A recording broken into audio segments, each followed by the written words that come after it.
આગમ નિગમ. આગમ તો ગુરુની, જ્ઞાનીની ગમ વગર વંચાય જ નહીં. આગમની ગમ જ્ઞાનીને જ હોય. પોતે અગમ તેને આગમની ગમ શી રીતે પડે? અમને તો આગમ નિગમનું સુગમ જ હોય. રિયલ હું ને ખોળી કાઢ. હું શું કરે છે? બકરીએ મેં કરે છે ને તું એ હું છું કરે છે. તે શાનો કરે છે? આ દેહને. આ તો પૂરણ ગલન છે. ચડ ઉતર કરે તે સંસારનો સ્વભાવ છે. દરેકે માન્યું કે પૈસાને ભેગા કરવા, પણ તે મુઆ પૂરણ ગલન છે. આ બેંકના એકાઉન્ટમાં 2 ખાના હોય છે કે 1? 2 ક્રેડિટ અને ડેબિટ. તે મુઆ તું એકલું ક્રેડિટ કેમ નથી રાખતો?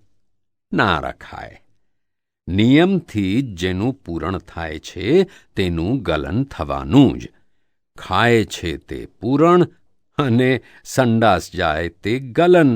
પાણી પીવે છે તે પૂરણ અને બાથરૂમ જાય છે તે ગલન. મનમાંય વિચારો આવે છે ને જાય છે તે પૂરણ ગલન છે.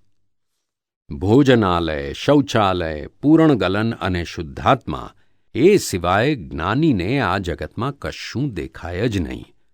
ભોજનાલય તે ભોગવાની વાપરવાની વસ્તુ.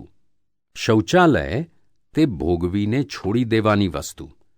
બાકી રહ્યું તે પૂરણ ગલન અને શુદ્ધાત્મા. આમાં બધું જ આવી જાય.